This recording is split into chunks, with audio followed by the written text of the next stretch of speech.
దేవునికి స్తోత్రం. హల్లెలూయా.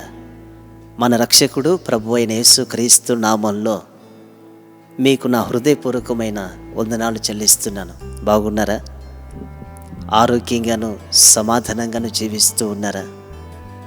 మన జీవితాల్లో సమస్యలు సహజంగానే కలుగుతూ ఉంటాయి. అయితే ప్రతి సమస్యలకు ఒక జవాబు దొరికే సమయం దాచబడి ఉంది.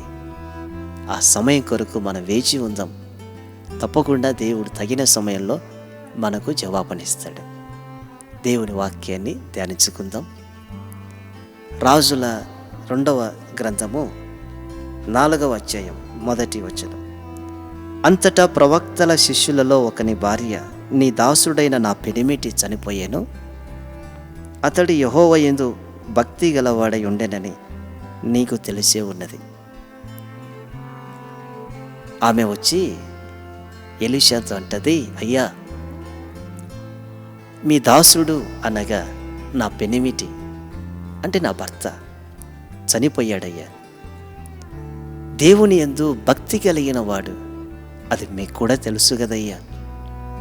అయితే మాకు అప్పులు ఉన్నాయి, అప్పు ఇచ్చిన వాళ్ళు ఇంటి దగ్గరికి వచ్చారయ్యా. ఇస్తావా చస్తావా అని అంటున్నారయ్యా. ఇవ్వకపోతే నీ 2 కుమారులను నేను ఈడ్చుకొని వెళ్తాను, తీసుకొని వెళ్తాను, నా ఇంట్లో బానిసలుగా పెట్టుకుంటానని అంటున్నారయ్యా అని ఆమె చెప్తుంది. నిజమే కదండి. అప్పులో బాధ అంతా ఇంత కాదు. అప్పు తీసుకున్న వాళ్ళు అప్పిచ్చిన వానికి దాసులు. వాళ్ళు ఎప్పుడైనా ఇంటి మీదకి వస్తారు, ఎప్పుడైనా ఇంటి దగ్గరికి వచ్చి ఏదైనా మాట్లాడతారు. వారు మాట్లాడేదానికి హక్కు ఉంది. కారణం అప్పు ఇచ్చారు గనక. అయితే మనం ఏం చేయాలంటే అప్పు తీసుకున్నప్పుడు తప్పనిసరిగా కట్టాలి, చెయ్యాలి. సరే, చేయుటకు కట్టుటకు దేవుడే సహాయం చేస్తాడు. ఇంటి మీదకి వచ్చారయ్యా అనింది. సరే, నన్నేం చేయమంటావు?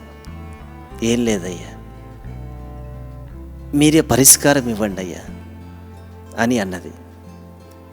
అప్పుడు ఎలీషా అంటాడు, నీ ఇంటిలో ఏముంది? అయ్యా, నా ఇంటిలో నూనె కుండ ఉందయ్యా. అవునా? అవునయ్యా. సరే, ఇంకా ఇంటి ప్రక్కలో ఉన్న వారి యొద్దకు వెళ్ళి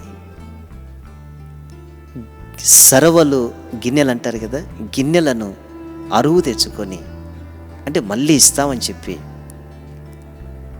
ఆ పాత్రలన్నీ ఇంట్లోకి తీసుకొచ్చి పెట్టుకో. నీకు ఎన్ని వీలైతే అన్ని పాత్రలు ఇంట్లోకి తీసుకొచ్చి పెట్టుకో. ఇప్పుడు నీ ఇంట్లో ఉన్న నూనె కుండలో నుంచి ఆ పాత్రలన్నిటిలోనికి నూనెను పోయి. ఆమేన్, హల్లెలూయా.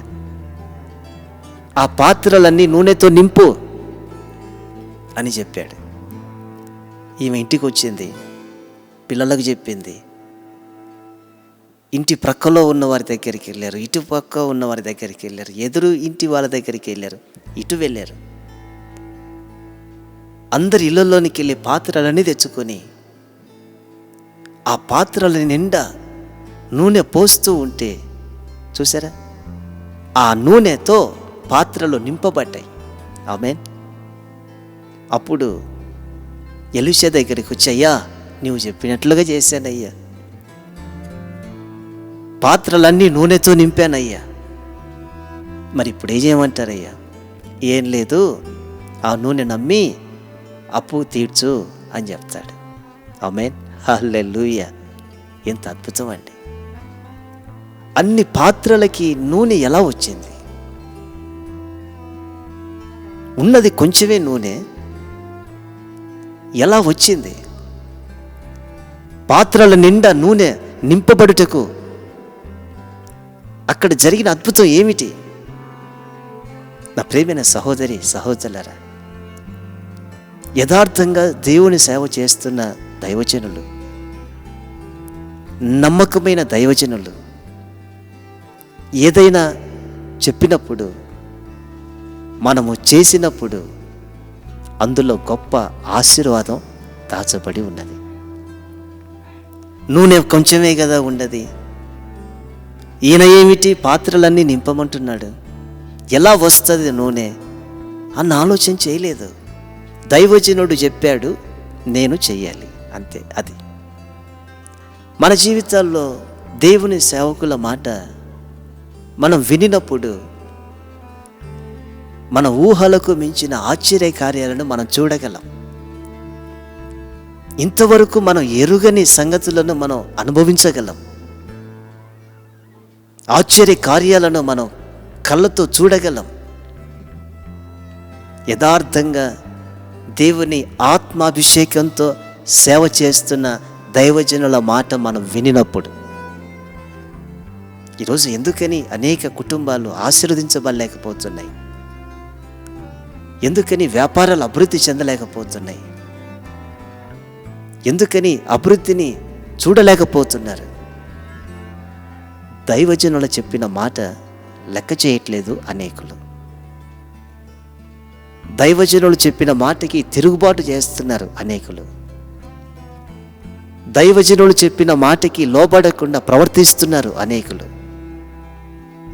అందుకే కుటుంబాలు శాపాలుగా మార్చబడుతున్నాయి. దైవజనులు చెప్పారంటే అది దేవుడే చెప్పినట్లు. అందరూ కాదండి, కొందరు ఉంటారు. లోకానుసారంగా జీవించే దేవుని సేవకులు ఉంటారు, శరీరానుసారంగా బ్రతికే దేవుని సేవకులు ఉంటారు, అక్రమాల మధ్యలో, వ్యభిచారాల మధ్యలో, మోసాల మధ్యలో బ్రతుకుతూ సేవ చేస్తున్న వీరు ఉంటారు. కానీ ఆత్మ అభిషేకం కలిగిన దైవజనులు ఉంటారు. వారి మాట మనం వినాలి. అలా వినినప్పుడు ఆశీర్వాదం. నాకు ఒక అతను ఆదివారం ఫోన్ చేశాడు, అయ్యా పొలంలో విత్తనం వేస్తున్నాం, మీరు ప్రార్థన చేయండి అన్నాడు. అప్పుడు నేను అన్నాను, ఆదివారం విత్తనం ఏమిటి మందిరంలో ఉండకుండా? క్రైస్తవులు మీ ఆదివారం మందిరంలో ఉండాలి, విత్తనాలు వేయడం ఏమిటి? అందరినీ పిలిచాను అయ్యా, అందరూ వచ్చారు, ఏం చేద్దాం, మళ్ళీ చెప్పి వెనక్కి పంపిస్తే ఏమని అనుకుంటారు అన్నాడు అతను. నేను చెప్పాను, ప్రార్థన చేస్తాను కానీ ఈ పంట రాదు. దేవుని సన్నిధికి ప్రాముఖ్యతనివ్వకుండా విత్తనాలు వేయడం ఏమిటండి? చూసారా, ఒక్కటే మాట చెప్పు, నేను ప్రార్థన చేస్తా, పంట మాత్రం రాదు. నేను శపించట్లేదండి, దేవుని సన్నిధి యొక్క ప్రాముఖ్యత ఏమిటో తెలియజేస్తున్నాను. ఒక క్రైస్తవులు ఆదివారం ఏం చేయాలో, ఏం చేయకూడదో, ఏం చేస్తే ఆశీర్వాదమో, ఏం చేస్తే అది ఆశీర్వాదకరంగా ఉండదో తెలియచేశాను. విత్తనం వేశారు, బలవంతంగా వెళ్ళి అందరి పొలంలో చక్కగా మంచి పంట వచ్చింది. ఇతని పొలం కాలువ పక్కన ఉంటుంది. ఆ కాలువ నిండా నీళ్ళు వచ్చి ఈ పొలం అంతటినీ నీళ్ళతో నింపేసి నష్టం వచ్చేసింది. దేవుని సేవకులు చెప్పిన మాట విన్నప్పుడు ఆశీర్వాదం ఉంటుంది. దేవుని సేవకులు చెప్పిన మాట విన్నప్పుడు దీవెన ఉంటుంది. మన మందిరానికి ఒక అతను వస్తాడు, 13 సంవత్సరాల నుండి పొలంలో విత్తనం వేస్తున్నాడు, కానీ దీవెన లేదు. ఎప్పుడైతే మన మందిరానికి ప్రార్థనకి రావడం ప్రారంభించాడో, ప్రార్థన చేసి ఇదిగో పనిని ప్రారంభించండి అని చెప్పామో, 13 సంవత్సరాల తర్వాత పొలంలో పంటను చూశాడు, ఇంటికి ధాన్యాన్ని తెచ్చాడు. కారణం ఏమిటంటే దేవుని సేవకులు చెప్పిన మాటకి లోబడినప్పుడు గొప్ప ఆశీర్వాదం ఉంటుంది. ఒక అతను చిల్లర కొట్టు ప్రారంభించాడు. నేను వెళ్ళాను ప్రార్థన చేయడానికి. ప్రార్థన చేస్తూ ప్రారంభించినప్పుడు ఒక మాట చెప్పాను, ఈ కొట్టులో సిగరెట్లు, బీడీలు అమ్మవద్దు, ఈ గుట్కా పాను పరాకులు అమ్మవద్దు, ఒకవేళ నీకు లాభం ఉండొచ్చు అందులో, కానీ మనం ప్రోత్సహించకూడదు, మనం అమ్మకూడదు అని చెప్పాను. సరే అని తల ఊపాడు. ఎక్కువ లాభం వస్తుందని సిగరెట్లు, బీడీలు, గుట్కాలు పెట్టి అమ్మేశాడు. 4 నెలలకి నష్టం వచ్చేసి కొట్టునెత్తేసాడు. నా ప్రియమైన సహోదరి సహోదరులారా, దేవుని సేవకుల మాట విన్నప్పుడు దీవెన ఉంటుందండి. తిరుగుబాటుతనం ఉండకూడదండి. ఎలా జరుగుతుంది అనే అనుమానం ఉండకూడదండి. దేవుని సేవకులు చెప్పారు, నేను చేయాలి, అంతే. ఇది మనం కలిగి ఉండాలండి. ఎన్నో కుటుంబాలు తిరుగుబాటు చేసి నష్టాన్ని అనుభవిస్తున్నాయి, శాపాన్ని అనుభవిస్తున్నాయి, దేవునికి దూరంగా బ్రతుకుతున్నారు. మరి ఈ దినం నుంచి ఒక్కవేళ ఆత్మ అభిషేకం కలిగిన దైవజనులు ఏదైనా చెప్పినప్పుడు, మీ సంఘ దేవుని సేవకులు ఏదైనా చెప్పినప్పుడు, మిమ్మల్ని కాయుచున్న కాపరి ఏదైనా చెప్పినప్పుడు తిరుగుబాటుతనం మానుకోనండి, అవిధేయత మానుకోనండి, వెంటనే లోబడండి, విశ్వాసముతో పని ప్రారంభించండి, గొప్ప దీవెనలు పొందుకుంటారు. ప్రార్థన. పరిశుద్ధుడా స్తోత్రం. నిజమే తండ్రి, దైవజనులు చెప్పారు, వెంటనే చేసింది, అప్పులన్నీ తీర్చుకుంది. కారణం మీరు చెప్పిన మాటకి లోబడింది. మా జీవితాల్లో అలా లోబడుటకు కృప చూపించండి. తిరుగుబాటు తన అవిధేయత మాలో లేకుండా సహాయం చేయి. యేసు నామములో ప్రార్థిస్తున్నాము తండ్రి. ఆమేన్, ఆమేన్, ఆమేన్.